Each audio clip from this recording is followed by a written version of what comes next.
ഈ ഞാൻ പറഞ്ഞില്ലേ മെഡിക്കൽ എടുക്കാൻ വേണ്ടിയിട്ട് എന്നെ ഏകദേശം ഒരു 10:05-10:15 ഇടയ്ക്ക് എന്നെ സ്റ്റേഷനിൽ കൊണ്ടുപോയി. പിന്നെ വണ്ടിയിലെടുത്ത് എന്നെ കൊണ്ടുവന്നിട്ടില്ല.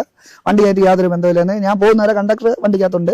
പിന്നെ 12 മണിക്കകത്തോ എന്നെ വിളിച്ചിട്ട് എൻ്റെ അടുത്ത് പറഞ്ഞ് ഇത് നമുക്ക് പറഞ്ഞ് സംസാരിച്ച്, ഞാൻ പാർട്ടിയിലുള്ളതായതുകൊണ്ട് പറഞ്ഞ് സംസാരിച്ച് സെറ്റിൽ ചെയ്യാമെന്ന് പറഞ്ഞ് ഇവൻ പറഞ്ഞ് എൻ്റെ അയൽവക്കക്കാരനാണ് റഹീം, അദ്ദേഹത്തിനെ ഞാൻ വിളിച്ച് മേയറിൻ്റെ അടുത്ത് പറയാം എന്ന് പറഞ്ഞ് ഇവൻ വിളിച്ചിട്ട് കുറച്ച് കഴിഞ്ഞിട്ട് എന്നെ വിളിച്ചിട്ട് പറഞ്ഞ് അത് അവർ ഒരു ഇതും നടത്തുന്നില്ല, അവർ സംസാരിക്കുന്നില്ല എന്നൊക്കെ പറഞ്ഞു. അവരിങ്ങനെ ശാഠ്യത്തിൽ നിൽക്കുകയാണ്. ഞാൻ എന്തെന്ന് വെച്ചാൽ അങ്ങനെ ശാഠ്യത്തിൽ നിൽക്കാൻ കാര്യം എന്ന് വെച്ചാൽ എനിക്ക് സത്യം പറഞ്ഞാൽ ഈ ഉറക്കത്തിൻ്റെ ഇതുള്ള ക്ഷീണം കാരണം എനിക്ക് മനസ്സിലായില്ല. ഒന്നാമത്തെ ഓഫീസിൽ വണ്ടിയില്ലല്ലോ, ഇതേപോലത്തെ ഒരു കാറിലാണ് വന്നത്. അപ്പോൾ മേയറാണെന്ന് പറഞ്ഞപ്പോൾ ഞാൻ സമ്മതിച്ചില്ല. അതാണ് കുഴപ്പം പറ്റി. ആ ഒരു ഹാങ് ഓവറിലാണ് മാഡം ഒരു കാലത്തും അവർ ഒരു വിട്ടുവീഴ്ചയ്ക്ക് തയ്യാറല്ല. കോടതി പോകാൻ പറഞ്ഞു. ഞാൻ പറഞ്ഞു ഓക്കെ, കോടതി പോകാൻ നമ്മളെ ഭാഗത്ത് തെറ്റുണ്ടെങ്കിൽ നമ്മൾ പേടിക്കേണ്ട കാര്യമില്ല, കോടതി പോയി നീതി നേടിക്കോളാൻ പറഞ്ഞു. അങ്ങനെയാണ് ഞാൻ കോടതിയിൽ കണ്ടിന്യൂ ചെയ്തതും. പിന്നെ പാർട്ടി ബേസിൽ തന്നെ എനിക്ക് പാർട്ടിയിലെ കുറേ ആൾക്കാരെ അറിയാം. അവർ വന്നിട്ട് എൻ്റെ അടുത്ത് സോൾവ് ചെയ്യാൻ പറ്റുമോ, കോംപ്രമൈസിന് പറ്റുമോ? ഞാൻ പറഞ്ഞു പറ്റില്ല, കോടതി കൊടുത്തു കഴിഞ്ഞു. ഇതിന് മുമ്പേ മേയറെ ഞാൻ വിളിച്ച് കാര്യം പറഞ്ഞപ്പോൾ മേയർ എന്നെ പിടിച്ച് വിഴുങ്ങാനുള്ള രീതിയിലാണ്, അന്ന് മേയറായിരുന്നല്ലോ, പിടിച്ച് വിഴുങ്ങാനുള്ള രീതിയിലാണ് എൻ്റെ സംസാരം കേൾക്കുകയും ഞാൻ സിംഗിൾ പാരന്റ് ആണെന്ന് പറഞ്ഞപ്പോൾ മാഡവും സിംഗിൾ പാരന്റ് ആണെന്ന് പറയുകയും ചെയ്തു. അത് കഴിഞ്ഞിട്ട് ഇപ്പോൾ മെമ്മറി കാർഡിൻ്റെ കേസ് കണ്ടക്ടർ ഈ ബസ്സിൽ ഇരുന്നുകൊണ്ട് പല ആൾക്കാരെയും വിളിച്ചെന്ന് പറഞ്ഞിട്ട് പറയുന്നതേ കേട്ടിട്ടുള്ളൂ, എനിക്ക് അറിഞ്ഞുകൂടാ. എന്നെ വിളിച്ചിട്ടുണ്ടായിരുന്നു, എൻ്റെ അടുത്ത് വിളിച്ച് പറഞ്ഞു, റഹീമിനെ വിളിച്ച് പറഞ്ഞു എന്നാണ് പറഞ്ഞത്. മെമ്മറി കാർഡ് ഇളക്കി മാറ്റാൻ കണ്ടക്ടർ സാധ്യതയുണ്ട്. എന്നുവെച്ചാൽ ആ സമയത്ത് മൊത്തം കണ്ടക്ടറാണ് വണ്ടിയിലുണ്ടായിരുന്നത്. അപ്പം അതൊരു സാധ്യതയാണ്. അത് കഴിഞ്ഞിട്ട് ആരൊക്കെ വന്നിട്ടുണ്ട് പോയിട്ടുണ്ടെന്ന് എനിക്ക് അറിഞ്ഞുകൂടാ. അവിടുത്തെ ക്യാമറ ചെക്ക് ചെയ്താലേ അറിയുള്ളൂ. അതിനുശേഷം വണ്ടി അതൊന്നും വന്നിട്ടില്ല, പുറത്ത് വന്നിട്ടില്ല. എൻ്റെ ഭാഗത്ത് നിങ്ങൾ നേരത്തെ പറഞ്ഞ പോലെ ആംഗ്യം കാണിച്ചിട്ടുണ്ടെന്ന് നിങ്ങൾ പറഞ്ഞില്ലേ. അപ്പം അങ്ങനെ ഉണ്ടായിട്ടുണ്ടെങ്കിൽ ഇത്രയും മെമ്മറി കാർഡ് എവിടെ പോകും? അങ്ങനെ ഒരു ആംഗ്യം കാണിച്ചിട്ടുണ്ടെങ്കിൽ ഈ മെമ്മറി കാർഡ് വണ്ടിക്കകത്ത് കാണണ്ടേ? എന്നെ ബേസ് ചെയ്ത് ഒരു ക്യാമറ ഉണ്ടെങ്കിൽ നിങ്ങളൊന്ന് ആ ബസ്സിനെ നിങ്ങൾ ഈ റിപ്പോർട്ട് ചെയ്യുമ്പോൾ ആ ബസ്സും കൂടെ ഒന്ന് റിപ്പോർട്ട് ചെയ്താൽ കൊള്ളായിരുന്നു. കൈ വെളിയിടാൻ പറ്റാത്ത ബസ്സാണ് അത് ഒന്നാമത്തെ ബസ്. അതുമല്ലാതെ ഈ ബോണറ്റിന്റെ പുറത്ത്, ഇതേപോലെ വണ്ടിയുടെ ബോണറ്റിന്റെ പുറത്ത് ഒരു ക്യാമറ, എന്റെ തലയ്ക്ക് മീതെ നിന്ന്, അതായത് കണ്ടക്ടർ സീറ്റ് തൊട്ട് ഫ്രണ്ടിലെ കണ്ടക്ടർ സീറ്റ് ഉണ്ട് അത് തൊട്ട് ലാസ്റ്റ് വരെ കിട്ടുന്ന ഒരു ക്യാമറ, 2, ഏറ്റവും ബാക്കിൽ റിവേഴ്സിന്റെ അവിടെ ഒരു ക്യാമറ ഉണ്ട്, 3. അപ്പൊ ഇത് ഇവർ വണ്ടിയുടെ ബാക്കിൽ കിടന്ന് കാണിച്ചതും ഫ്രണ്ടിൽ കിടന്ന് കാണിച്ചതും വണ്ടിക്ക് അകത്ത് കയറി സച്ചിൻ ദേവ് കാണിച്ചതും എല്ലാം ഈ ക്യാമറയിൽ റെക്കോർഡാണ്. എന്റെ പേര് ദൈവസഹായം എന്നാ. ദൈവസഹായം എവിടെ സ്ഥലം? എന്റെ വീട് കുഴിത്തറ, തിരുവനന്തപുരം കുഴിത്തുറ. തിരുവനന്തപുരം കുഴിത്തറ, സ്വന്തം വീട്. ഞാൻ വീട്ടിൽ പോവായിരുന്നു. എനിക്ക് സുൽത്താൻ പണിയായിരുന്നു. അവിടെ നേരെ ഒരു വണ്ടി കിട്ടി നേരെ തൃശ്ശൂർ ഇറങ്ങിയിട്ട് ആ ബസ്സിൽ കയറിയതാ. അത് ആലപ്പുഴ വരുന്ന വണ്ടിയാ. കയറിയിട്ട് ഞങ്ങൾ അതേപോലെ തന്നെ കയറി വന്നിട്ട് ആ തിരുവനന്തപുരത്ത് ആ മേയർ പെണ്ണിന്റെ ഭർത്താവ് സജിന്റെ MLA നമുക്കറിയത്തില്ല. പക്ഷെ അവിടെ എനിക്ക് കുഴിത്തറ പോകാനുള്ള ഞാൻ അന്നേ ഫസ്റ്റ് ദിവസം തന്നെ ഇത് വന്നപ്പം തന്നെ ഞാൻ ഈ കുഴിത്തറക്കാരനാണ്, കന്യാകുമാരി ഡിസ്ട്രിക്റ്റിലാണ്, കുഴിത്തറയാണ് എന്റെ വീട്, എന്റെ അഡ്രസ് അടക്കം ഫുള്ള് ഞാൻ ഏത് കോറി വിളിച്ചാലും ഞാൻ എത്തുമെന്നും അന്ന് എന്താ സംഭവിച്ചതെന്ന് പറയാവോ? അന്ന് സംഭവിച്ചെന്ന് പറഞ്ഞാൽ ഇവര് ബസ് നേരെ കുറുക്കെ പിടിച്ച് കാറ് കുറുക്കെ പിടിച്ചിട്ട് ഒരു ചേട്ടൻ, ഒരു MLA എന്ന് പറഞ്ഞ് ആ പുള്ളി ഇറങ്ങി വന്നിട്ട് ബസ്സിനകത്ത് കയറി വന്നിട്ട് പറഞ്ഞ് ഈ ബസ്സിന് അങ്ങോട്ട് പോകില്ല, നിങ്ങൾ ഇവിടുന്ന് ഇറങ്ങി യാത്രക്കാരിലൊക്കെ പോകണമെന്ന് പറഞ്ഞ് പ്രശ്നം ഉണ്ടായി. അപ്പൊ കണ്ടക്ടർ ഡ്രൈവർ സീറ്റിന് തൊട്ടടുത്തിരിപ്പുണ്ട്, ഇപ്പുറത്ത് ഒരു സീറ്റ്, ഒരാളിരിക്കുന്ന സീറ്റില്ലേ, രാത്രി ആയതുകൊണ്ട് അവിടെയാണ് ഇരിക്കുക. നമ്മൾ എത്രയും കാലം കൊണ്ട് കയറുന്ന എനിക്കറിയാം. ആ പുള്ളി അവിടെ ഇരിപ്പുണ്ട്. ഇയാൾ വന്ന് പറഞ്ഞോടെ ആ പുള്ളി ആർക്കൊക്കെ ഫോൺ വിളിച്ച് കണ്ടക്ടർ. പിന്നെ ആ പെണ്ണാണെങ്കിൽ കൈയും പോത്തിയുണ്ട്, ഇങ്ങനെ എന്തൊക്കെ തെരയാന്നോ പറഞ്ഞെന്നറിയാമോ? പെണ്ണെ പിടിച്ച് അകത്ത് കയറ്റി ഇരുത്തിട്ട് വല്ല കാര്യമുണ്ടോ? ഞാനും അന്നും ഇന്നും അത് തന്നെ പറയുന്നു. ഞാൻ ഒരു സ്കൂട്ടറുകാരൻ വന്ന് നിർത്തിയിട്ട് ആ പുള്ളിയോട് പറഞ്ഞു, ചേട്ടാ എന്നെ കൊണ്ടുവിടി, എനിക്ക് കുഴിത്തറ പോകണമെന്ന് പറഞ്ഞിട്ട് ആ പുള്ളി പറഞ്ഞു എന്നാ ചേട്ടൻ കയറിക്കോ എന്ന് പറഞ്ഞു. ഇവർക്ക് എന്താ കാര്യം? ഈ സച്ചിനാണ് യാത്രക്കാരോട് നിങ്ങളെല്ലാം ഇറങ്ങിയോ, വണ്ടി ഇനി പോകത്തില്ല എന്ന് പറഞ്ഞ് ഇറക്കി വിട്ടത്? ഈ പുള്ളി ഇറക്കി വിട്ടെ, എല്ലാരെയും ഈ പുള്ളി ഇറക്കി വിട്ടെ. ഒരാൾ വന്നിട്ട് അവര് ക്യാമറ ഇങ്ങനെ പിടിക്കായിരുന്നു ഈ ഡ്രൈവറിന്റെ അടുത്ത് നിന്ന് വെച്ച്. അപ്പോൾ ആ പെണ്ണ് പറയാ, നിർത്തിക്കോന്ന്, ഓഫാക്കിടോ, അത് നിർത്തിക്കോന്ന് പറഞ്ഞ് വിളിച്ച് പറയാ. ഇവരൊരു വെള്ളം അടിച്ചോണ്ടിരിക്കാതെ ഈ മറ്റേ ഞങ്ങളെ നാട്ടിൽ പറയുന്ന രീതി വേറെയാ. അവരാൾ വെള്ളം അടിച്ചുകൊണ്ടുണ്ടാക്കി നമ്മൾ വർത്താനം പറഞ്ഞ് നമ്മളൊക്കെ ഇറക്കി വിട്ടത്. ഞാൻ ഈ സച്ചിന് വണ്ടി കയറി ഡ്രൈവറെ തെറി വിളിച്ചോ? ഡ്രൈവറിനെ തെറി വിളിച്ചോണ്ട് പറയാ, എടാ വണ്ടി നിർത്തിക്കോ, അല്ലെങ്കിൽ മറ്റാൾക്ക് മറിച്ചാക്കെന്ന് പറയും. ഈ പുള്ളി ഡ്രൈവറിനെ തെറി പറഞ്ഞു. എന്നിട്ടാണ് ആ പെണ്ണും ഒരു പെണ്ണും വേറെ ഒരുമായിട്ട് അതിലേക്ക് ഇറങ്ങി വന്നിട്ട് ഡോറൊക്കെ തുറന്നിട്ട് അവരെല്ലാം ഉണ്ടാക്കിയത്. ഈ മേയർ എന്ന് പറഞ്ഞോള് ഇവനെ തെറി വിളിച്ചോ യദുനെ? അവളാണ് ഷോ കാണിച്ചത്. ഇതാ നീ ആരാ, മറ്റാണ്, ഞാൻ വലിയ മേയറാണ്. അവളെന്ത് മേയറാണ്, മേയറിന്റെ വണ്ടി വരണം. അത് വല്ല കാറിലും കയറി വന്നാൽ അവളൊന്നും മേയറൊന്നും ഇല്ല.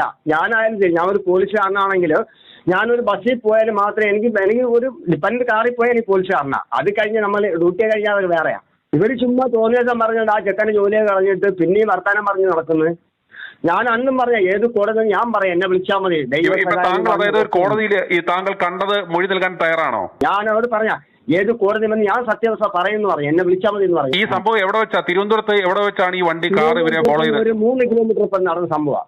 ഇവർ വണ്ടി കൊണ്ട് ക്രോസ് ഇട്ട് ഇവരാ ഉണ്ടാക്കിയത് പ്രശ്നം മൊത്തം. ഈ പ്രശ്നങ്ങൾ മൊത്തം ഉണ്ടാക്കിയത് ഇവരാണ്, വണ്ടി ഇട്ട് ഇവരാണ് ഈ പെണ്ണുങ്ങളാ ഈ പ്രശ്നം മൊത്തം ഉണ്ടാക്കി. ഈ ഏതോ അശ്ലീലാംഗ്യം കാണിച്ചു എന്നൊക്കെ പറഞ്ഞത് ചുമ്മാതാണോ സത്യമാണോ? എന്ത് കാണിച്ചില്ല. ഒരു ബസ്സിലേക്ക് ശരി ഞാൻ സൈക്കിളിൽ പോകുന്നു, എന്റെ ഫ്രണ്ട് ഒരു ലൈറ്റ് ഇത് ഒരു കണ്ണാടി വെച്ചോണ്ട് ഞാൻ വരുന്ന ബാക്കി വരെ ഞാൻ വല്ലതും കാണുന്നുണ്ടോ രാത്രി? അല്ല, പറയുമ്പോ എല്ലാം പറയണല്ലോ, ആരായിക്കോട്ടെ. ഇപ്പൊ ഇതിനു വേണ്ടി നിൽക്കാത്ത ആരും വരാത്തതെന്ന് പറഞ്ഞാൽ ആ ബസ്സിൽ കയറുന്ന ആരും വരത്തില്ല. എന്താണെന്ന് വെച്ചാല് നമുക്കെന്ന് പറയാം, നമുക്ക് ഇത് കേസുമായിട്ട് നടക്കേണ്ട കാര്യമല്ലെന്ന് പറഞ്ഞാൽ ആരും ഇതിൽ ഇടപെടത്തില്ല. പക്ഷെ ദൈവം എപ്പോഴും ഉണ്ടാവും. ആ സമയത്ത് ഏകദേശം എത്ര പേര് വണ്ടിയിലുണ്ടായിരുന്നു ഈ പ്രശ്നം നടക്കുമ്പോൾ? സാഫല്യം കോംപ്ലക്സിന്റെ പാളയം സാഫല്യം കോംപ്ലക്സിന്റെ ഫ്രണ്ടില് വണ്ടി നിറച്ച് നിങ്ങൾ ഇറക്കുമ്പോൾ അന്ന് ആ ബസ്സിനകത്ത് യാത്രക്കാലമായിട്ടുള്ളത് ഒരു 10-15 പേർക്ക് കൂടുതലില്ല. 15 പേര് താഴെ ഉള്ളൂ ഈ പാളയം സാഫല്യം കോംപ്ലക്സിന്റെ ഫ്രണ്ടിൽ ഈ ഇഷ്യൂ നടക്കുമ്പോൾ. അത്രേ ഉള്ളൂ. അതിലൊരു യാത്രക്കാരനായിരുന്നു താങ്കള്? അതിലൊരു യാത്ര ഞാനും. ബസ്സിന് പോവില്ല, ഇനി ബസ് പോവില്ല, നിങ്ങൾ യാത്രക്കാലം മൊത്തം ഇറങ്ങിക്കോ, ഇത് വിഷയമാണെന്ന് പറഞ്ഞുകൊണ്ട് ഇറക്കി വിട്ട്. പിന്നെ നമുക്ക് ഇതെല്ലാം പറയാൻ പറ്റും. അവൻ കുടിച്ചിരിക്കാതെ വല്ല തെറിയൊക്കെ പറഞ്ഞേനെ. പിന്നെ അവന്ന് മിണ്ടിയില്ല. എന്നുവെച്ചാൽ നമുക്ക് നാട്ടിൽ പോകണ്ടേ. അങ്ങനെ അവർ രണ്ട് വണ്ടി ഓട്ടാളം നിർത്തി അവരൊന്നും നിർത്തിയില്ല. പിന്നെ ഒരു സ്കൂട്ടർ വന്ന് ചേട്ടാ ഇങ്ങനെ നേരത്തെ ബസ്സിനെന്താ കേടാണ് പോവാന്ന് പറയും. ഇവര് പെണ്ണൊക്കെ എന്ത് തെറിയാ വിളിക്കുന്ന ആ ഡ്രൈവറിനെ. മേയർ ആര്യചന്ദ്രനാണോ ഈ തെറി വിളിച്ചത്? അവള് പറഞ്ഞതാണ്. ഞാൻ എവിടെയാണോ ഒന്നും പറയും, കക്ഷി തന്നെ പറയാം, അവള് പറഞ്ഞ പോലെ തന്നെ. പക്ഷെ അങ്ങനെയൊന്നും പറയരുത് ആണുങ്ങളെ. അത്ര മോശം തെറിയാണോ വിളിച്ചത് ഈ മേയർ ആര്യചന്ദ്രൻ? ആ പുള്ളി പറഞ്ഞു, എന്റെ ചേട്ടാ ആ പുള്ളി പറഞ്ഞു, നിങ്ങൾ മേയറാണില്ല, നിങ്ങൾ ഈ വണ്ടി വന്നത് നിങ്ങൾ ആ വണ്ടിയിലാണ്, ഈ സർക്കാർ വണ്ടി തന്നിരിക്കുകയാണെങ്കിൽ പറഞ്ഞു മേയറാ നമ്മൾ വണ്ടി സൈഡായി കൊടുക്കും. ഒരു സൂപ്പർ ഫാസ്റ്റ് പിന്നെ എങ്ങനെയാ പോകുന്നതെന്നാ നടു റോട്ടിൽ പോകുന്ന വണ്ടി എത്ര യാത്രകാലം ഇറക്കി വിട്ട്. അന്നൊക്കെ ശരിക്കും പറഞ്ഞാൽ അന്നൊക്കെ ശരിക്കും നല്ല ആണുങ്ങളുണ്ടെങ്കിൽ അടിച്ച് പരിപ്പാക്കി വിട്ടേനെ അവിടെ നിന്ന് തന്നെ. എന്ത് മേയർ എന്ത് പോലീസ് എന്ത് കാണാനാ? ഒരു യൂണിഫോമില്ലാണ് ഇങ്ങനെ ഉണ്ടാക്കുക. അതാണ് നടന്ന സംഭവം. എന്നെ ഇവിടെ അന്നും പറഞ്ഞ ആ പുള്ളി ഈ മൊബൈൽ വിളിച്ച പുള്ളിയും പറഞ്ഞ ഏത് അവന്റെ നമ്പർ കൊടുത്ത് എന്റെ നമ്പർ ആ പുള്ളി കൊടുത്ത് എന്നെ വിളിച്ച ഏത് കോടതി ഞാൻ വന്ന് പറഞ്ഞു. ഞാൻ ഒന്നും പറഞ്ഞ ഏതൊരു എനിക്കാരും പേടിയൊന്നുമില്ല. കോടതി എല്ലാവർക്കും ഒന്നാ. ഒരു കണ്ടക്ടർ ഡ്രൈവറിന്റെ ഇപ്പറായിരുന്നു. പിന്നെ ഒരാളെ ഫോൺ വിളിച്ച അയാൾ കണ്ടക്ടർ അവിടെ ഇരുന്ന് വെച്ച്. അതാരെ എന്താ നമുക്കറിയില്ല. ഈ ടച്ചിന്റെ എന്ന് പറയാൻ കയറി വന്ന് വെച്ച് മൂപ്പിക്കുക. ഇറങ്ങി എല്ലാവരും പൊക്കോ വന്ന് വണ്ടിയിൽ പോകത്തില്ല, നിങ്ങളൊക്കെ ഇറങ്ങിക്കോ, വണ്ടി കേടാണ് മറ്റാണ് എന്നൊക്കെ പറഞ്ഞ് വർത്താനം പറയുമ്പോൾ എല്ലാവരും പെണ്ണുങ്ങളാ ഇരുന്ന 2-3 പെണ്ണുങ്ങളുണ്ട്. അവരൊക്കെ ഇറങ്ങി എല്ലാവരും പോയി. എല്ലാവരും നമ്മളും ഇറങ്ങിപ്പോയി. പിന്നെ ഞാൻ അങ്ങ് പോയി. പിന്നെ ആ പാവപ്പെട്ട ചെക്കനെ ഇത് ചെയ്യുകൊണ്ട് അവൾ അനുഭവിച്ചു. അന്ന് ഞാൻ പറഞ്ഞ ഇവള് അനുഭവിക്കുന്നു, അതേപോലെ ദൈവം കൊടുത്തു അനുഭവിക്കും. കോടതി ഏതായാലും ശക്തമായി വിഷയത്തിൽ ഇടപെട്ടിട്ടുണ്ടല്ലോ.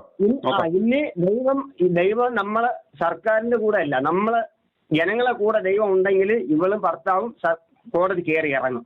അത് ഞാൻ പറഞ്ഞ അന്നൊരു വാക്കാ, അത് വാക്കാം. പക്ഷെ ഇത് കാണുമ്പോൾ നമുക്ക് സങ്കടം. പാവപ്പെട്ട ഒരു ചെക്കൻ ഇങ്ങനെ ചെയ്യാണ്ട് ഒരു കാര്യമില്ല. ഇവര് വെള്ളം അടിച്ചോന്ന് ഇവര് വല്ലതും അറിഞ്ഞോ? ഇന്ന് ഇവരെ കൊണ്ട് നോക്കണ്ടേ ഡോക്ടറിന്റെ അടുത്ത് പോയിട്ട്?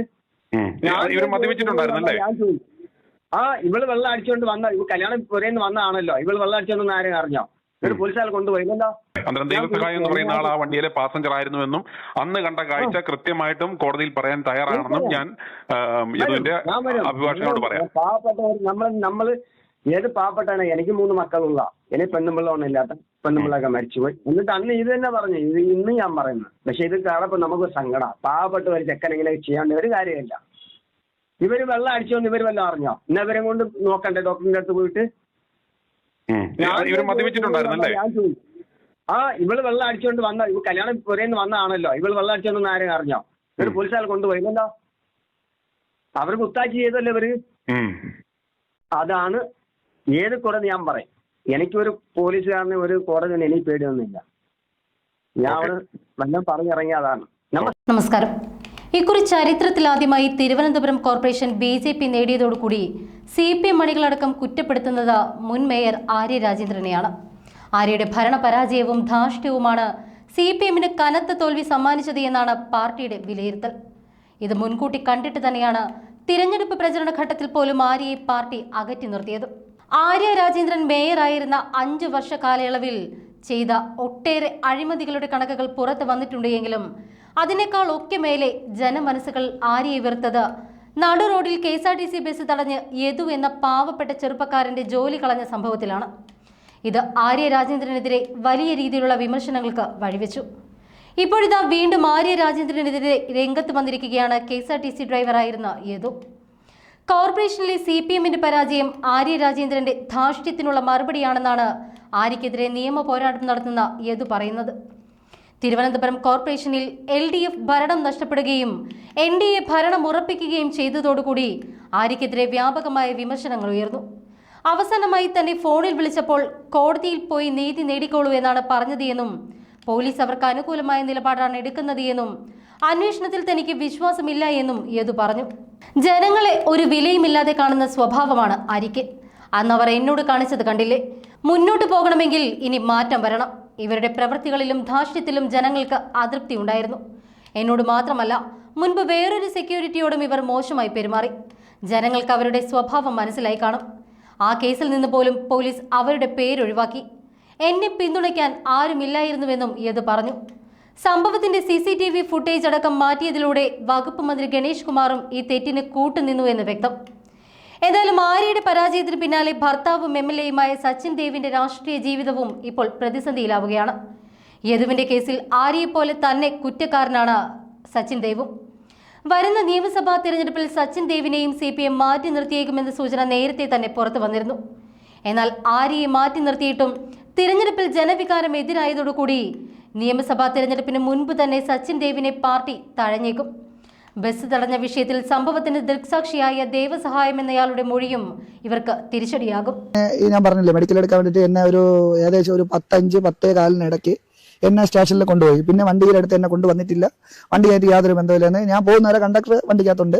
പിന്നെ 12 മണിക്കകത്ത് എന്നെ വിളിച്ചിട്ട് എൻ്റെ അടുത്ത് പറഞ്ഞ് ഇത് നമുക്ക് പറഞ്ഞ് സംസാരിച്ച്, ഞാൻ പാർട്ടിയിലുള്ളതായതുകൊണ്ട് പറഞ്ഞ് സംസാരിച്ച് സെറ്റിൽ ചെയ്യാമെന്ന് പറഞ്ഞ് ഇവൻ പറഞ്ഞ് എൻ്റെ അയൽവക്കക്കാരനാണ് റഹീം, അദ്ദേഹത്തെ ഞാൻ വിളിച്ച് മേയറിൻ്റെ അടുത്ത് പറയാം എന്ന് പറഞ്ഞ് ഇവൻ വിളിച്ചിട്ട് കുറച്ച് കഴിഞ്ഞിട്ട് എന്നെ വിളിച്ചിട്ട് പറഞ്ഞ് അത് അവർ ഒരു ഇതും നടത്തുന്നില്ല, അവർ സംസാരിക്കുന്നില്ല എന്നൊക്കെ പറഞ്ഞു. അവരിങ്ങനെ ശാഠ്യത്തിൽ നിൽക്കുകയാണ്. ഞാൻ എന്തെന്ന് വെച്ചാൽ അങ്ങനെ ശാഠ്യത്തിൽ നിൽക്കാൻ കാര്യം എന്ന് വെച്ചാൽ എനിക്ക് സത്യം പറഞ്ഞാൽ ഈ ഉറക്കത്തിൻ്റെ ഇതുള്ള ക്ഷീണം കാരണം എനിക്ക് മനസ്സിലായില്ല. ഒന്നാമത്തെ ഓഫീസിൽ വണ്ടിയില്ലല്ലോ, ഇതേപോലത്തെ ഒരു കാറിലാണ് വന്നത്. അപ്പോൾ മേയറാണെന്ന് പറഞ്ഞപ്പോൾ ഞാൻ സമ്മതിച്ചില്ല. അതാണ് കുഴപ്പം പറ്റിയത്. ആ ഒരു ഹാങ് ഓവറിലാണ് മാഡം ഒരു കാലത്തും അവരൊരു വിട്ടുവീഴ്ചയ്ക്ക് തയ്യാറല്ല. കോടതി പോകാൻ പറഞ്ഞു. ഞാൻ പറഞ്ഞു ഓക്കെ, കോടതി പോകാൻ നമ്മളെ ഭാഗത്ത് തെറ്റുണ്ടെങ്കിൽ നമ്മൾ പേടിക്കേണ്ട കാര്യമില്ല, കോടതി പോയി നീതി നേടിക്കൊള്ളാൻ പറഞ്ഞു. അങ്ങനെയാണ് ഞാൻ കോടതിയിൽ കണ്ടിന്യൂ ചെയ്തതും. പിന്നെ പാർട്ടി ബേസിൽ തന്നെ എനിക്ക് പാർട്ടിയിലെ കുറേ ആൾക്കാർ അറിയാം. അവർ വന്നിട്ടുണ്ട് സോൾവ് ചെയ്യാൻ പറ്റുമോ, കോംപ്രമൈസിന് പറ്റുമോ? ഞാൻ പറഞ്ഞു പറ്റില്ല, കോടതി കൊടുത്തു കഴിഞ്ഞു. ഇതിന് മുമ്പേ മേയറെ ഞാൻ വിളിച്ച് കാര്യം പറഞ്ഞപ്പോൾ മേയർ എന്നെ പിടിച്ച് വിഴുങ്ങാനുള്ള രീതിയിലാണ്, അന്ന് മേയറായിരുന്നല്ലോ, പിടിച്ച് വിഴുങ്ങാനുള്ള രീതിയിലാണ് എൻ്റെ സംസാരം കേൾക്കുകയും ഞാൻ സിംഗിൾ പാരന്റ് ആണെന്ന് പറഞ്ഞപ്പോൾ മാഡവും സിംഗിൾ പാരന്റ് ആണെന്ന് പറയുകയും ചെയ്തു. അത് കഴിഞ്ഞിട്ട് ഇപ്പോൾ മെമ്മറി കാർഡിൻ്റെ കേസ് കണ്ടക്ടർ ഈ ബസ്സിൽ ഇരുന്നുകൊണ്ട് പല ആൾക്കാരെയും വിളിച്ചെന്ന് പറഞ്ഞിട്ട് പറയുന്നതേ കേട്ടിട്ടുള്ളൂ, എനിക്ക് അറിഞ്ഞുകൂടാ. എന്നെ വിളിച്ചിട്ടുണ്ടായിരുന്നു, എൻ്റെ അടുത്ത് വിളിച്ച് പറഞ്ഞു, റഹീമിനെ വിളിച്ച് പറഞ്ഞു എന്നാണ് പറഞ്ഞത്. മെമ്മറി കാർഡ് ഇളക്കി മാറ്റാൻ കണ്ടക്ടർ സാധ്യതയുണ്ട്. എന്നുവെച്ചാൽ ആ സമയത്ത് മൊത്തവും കണ്ടക്ടറാണ് വണ്ടിയിലുണ്ടായിരുന്നത്. അപ്പോൾ അതൊരു സാധ്യതയാണ്. അത് കഴിഞ്ഞിട്ട് ആരൊക്കെ വന്നിട്ടുണ്ട് പോയിട്ടുണ്ടെന്ന് എനിക്ക് അറിഞ്ഞുകൂടാ. അവിടുത്തെ ക്യാമറ ചെക്ക് ചെയ്താലേ അറിയുള്ളൂ. അതിനുശേഷം വണ്ടി അതൊന്നും വന്നിട്ടില്ല, പുറത്ത് വന്നിട്ടില്ല. എൻ്റെ ഭാഗത്ത് നിങ്ങൾ നേരത്തെ പറഞ്ഞ പോലെ ആംഗ്യം കാണിച്ചിട്ടുണ്ടെന്ന് നിങ്ങൾ പറഞ്ഞില്ലേ. അപ്പം അങ്ങനെ ഉണ്ടായിട്ടുണ്ടെങ്കിൽ ഇത്രയും മെമ്മറി കാർഡ് എവിടെ പോകും? അങ്ങനെ ഒരു ആംഗ്യം കാണിച്ചിട്ടുണ്ടെങ്കിൽ ഈ മെമ്മറി കാർഡ് വണ്ടിക്കകത്ത് കാണണ്ടേ? എന്നെ ബേസ് ചെയ്ത് ഒരു ക്യാമറ ഉണ്ടെങ്കിൽ നിങ്ങളൊന്ന് ആ ബസ്സിനെ ഒന്ന് നിങ്ങൾ ഈ റിപ്പോർട്ട് ചെയ്യുമ്പോൾ ആ ബസ്സും കൂടെ ഒന്ന് റിപ്പോർട്ട് ചെയ്താൽ കൊള്ളായിരുന്നു. കൈ വെളിയിടാൻ പറ്റാത്ത ബസ്സാണ് അത് ഒന്നാമത്തെ ബസ്. അതുമല്ലാതെ ഈ ബോണറ്റിന്റെ പുറത്ത്, ഇതേപോലെ വണ്ടിയുടെ ബോണറ്റിന്റെ പുറത്ത് ഒരു ക്യാമറ, എന്റെ തലയ്ക്ക് മീതെ നിന്ന്, അതായത് കണ്ടക്ടർ സീറ്റ് തൊട്ട് ഫ്രണ്ടിലെ കണ്ടക്ടർ സീറ്റ് ഉണ്ട് അത് തൊട്ട് ലാസ്റ്റ് വരെ കിട്ടുന്ന ഒരു ക്യാമറ, 2, ഏറ്റവും ബാക്കിൽ റിവേഴ്സിന്റെ അവിടെ ഒരു ക്യാമറ ഉണ്ട്, 3. അപ്പൊ ഇത് ഇവര് വണ്ടിയുടെ ബാക്കിൽ കിടന്ന് കാണിച്ചതും ഫ്രണ്ടിൽ കിടന്ന് കാണിച്ചതും വണ്ടിക്കകത്ത് കയറി സച്ചിൻ ദേവ് കാണിച്ചതും എല്ലാം ഈ ക്യാമറയിൽ റെക്കോർഡാണ്. എന്റെ പേര് ദൈവസഹായം എന്നാ. ദൈവസഹായം എവിടെ സ്ഥലം? എന്റെ വീട് കുഴുത്തറ, തിരുവനന്തപുരം കുഴിത്തുറ. തിരുവനന്തപുരം കുഴുത്തറ, സ്വന്തം വീട്. ഞാൻ വീട്ടിൽ പോവായിരുന്നു. എനിക്ക് സുൽത്താൻബത്തേരി പണിയായിരുന്നു. അവിടെ നേരെ ഒരു വണ്ടി കിട്ടി നേരെ തൃശ്ശൂർ ഇറങ്ങിയിട്ട് ആ ബസ്സിൽ കയറിയതാ. അതും ആലപ്പുഴ വരുന്ന വണ്ടിയാ.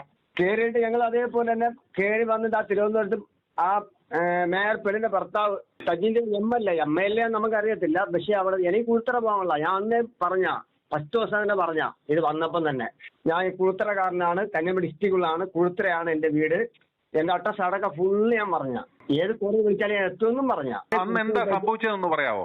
അന്ന് സംഭവിച്ചെന്ന് പറഞ്ഞാൽ ഇവര് ബസ് നേരെ കുറുക്കെ പിടിച്ച് കാറ് കുറുക്കെ പിടിച്ചിട്ട് ഒരു ചേട്ടൻ, ഒരു MLA എന്ന് പറഞ്ഞ് ആ പുള്ളി ഇറങ്ങി വന്നിട്ട് ബസ്സിനകത്ത് കയറി വന്നിട്ട് പറഞ്ഞ് ഈ ബസ്സിന് അങ്ങോട്ട് പോവില്ല, നിങ്ങൾ ഇവിടെ നിന്ന് ഇറങ്ങി യാത്രക്കാരിലൊക്കെ പോകണമെന്ന് പറഞ്ഞ് പ്രശ്നം ഉണ്ടായി. അപ്പൊ കണ്ടക്ടർ ഡ്രൈവർ സീറ്റിന് തൊട്ടടുത്തിരിപ്പുണ്ട്. ഇപ്പുറത്ത് ഒരു സീറ്റ്, ഒരാളിരിക്കുന്ന സീറ്റില്ലേ, രാത്രി ആയതുകൊണ്ട് അവിടെയാണ് ഇരിക്കുക.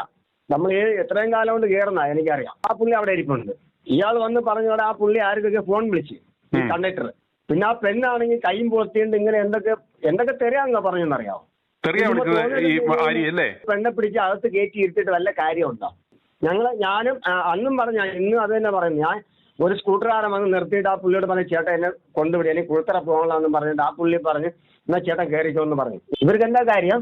ഈ സച്ചിനാണ് യാത്രക്കാരോട് നിങ്ങളെല്ലാം ഇറങ്ങിക്കോ വണ്ടി ഇനിയും പോകത്തില്ല എന്ന് പറഞ്ഞ് ഇറക്കി വിട്ടത്. ഈ പുള്ളി ഇറക്കിവിട്ടെ, എല്ലാരും ഈ പുള്ളി ഇറക്കിവിട്ടെ. ഒരാൾ വന്നിട്ട് അവര് ക്യാമറ ഇങ്ങനെ പിടിക്കായിരുന്നു ഈ ഡ്രൈവറിന്റെ അടുത്ത് നിന്ന് വെച്ച്. അപ്പോൾ പെണ്ണ് പറയാ നിർത്തിക്കോന്ന് ഓഫാക്കിടോ, അത് നിർത്തിക്കോന്ന് പറഞ്ഞ് വിളിച്ച് പറയാ. ഇവരൊരു വെള്ളം അടിച്ചോണ്ടിരിക്കാതെ ഈ ടെന്റുകൾ ഈ മറ്റേ ഞങ്ങളെ നാട്ടിൽ പറയുന്ന രീതി വേറെയാ. അവരാൾ വെള്ളം അടിച്ചുകൊണ്ട് ഉണ്ടാക്കി നമ്മള് വർത്താനം പറഞ്ഞ് നമ്മളൊക്കെ ഇറക്കി വിട്ടത്.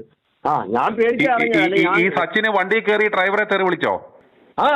ഡ്രൈവറിനെ തെറി വിളിച്ചോണ്ട് പറയാ എടാ വണ്ടി നിർത്തിക്കോ അല്ലെങ്കിൽ മറ്റാൾക്ക് മറിച്ചാക്കും പറയും. ഈ പുള്ളി ഡ്രൈവറിനെ തെറി പറഞ്ഞു. എന്നിട്ടാണ് ആ പെണ്ണും ഒരു പെണ്ണും വേറെ ഒരുമായിട്ട് അതിലെ കറങ്ങി വന്നിട്ട് ഡോറൊക്കെ തുറന്നിട്ട് അവരെല്ലാം ഉണ്ടാക്കിയത്. ഈ മേയർ എന്ന് പറഞ്ഞോള് ഇവനെ തെറി വിളിച്ചോ യദുനെ? അവളാണ് ഷോ കാണിച്ചത്. ഇതാ നീ ആരാ മറ്റാണ്, ഞാൻ വലിയ മേയറാണ്. അവളെന്ത് മേയറാണ്, മേയറിന്റെ വണ്ടി വരണം. അത് വല്ല കാറിലും കയറി വന്നാൽ അവളൊന്നും മേയറൊന്നും ഇല്ല. ഞാനായാലും ശരി, ഞാൻ ഒരു പോലീസുകാരനാണെങ്കിലും ഞാനൊരു ബസ്സിൽ പോയാലും മാത്രമേ എനിക്ക് ഒരു ഡിപ്പൻഡ് കാറിൽ പോയാൽ എനിക്ക് പോലീസുകാരനാ. അത് കഴിഞ്ഞ് നമ്മൾ ഡ്യൂട്ടി കഴിഞ്ഞാൽ അവർ വേറെയാ. ഇവർ ചുമ്മാ തോന്നിയ ദിവസം പറഞ്ഞുകൊണ്ട് ആ ചെക്കനെ ജോലിയെ കളഞ്ഞിട്ട് പിന്നെയും വർത്താനം പറഞ്ഞ് നടക്കുന്നത്. ഞാൻ അന്നും പറഞ്ഞ ഏത് കോടതി ഞാൻ പറയാം എന്നെ വിളിച്ചാൽ മതി. കോടതിയിൽ താങ്കൾ കണ്ടത് മൊഴി നൽകാൻ തയ്യാറാണോ? ഞാൻ അവരോട് പറഞ്ഞ ഏത് കോടതി വന്ന് ഞാൻ സത്യാവസ്ഥ പറയുന്നു പറഞ്ഞു, എന്നെ വിളിച്ചാൽ മതി എന്ന് പറഞ്ഞു. ഈ സംഭവം എവിടെ വെച്ചാ? തിരുവനന്തപുരത്ത് എവിടെ വെച്ചാണ് ഈ വണ്ടി കാർ ഇവരെ ഫോളോ ചെയ്തത്? ഒരു 3 കിലോമീറ്റർ ഇപ്പം നടന്ന സംഭവം.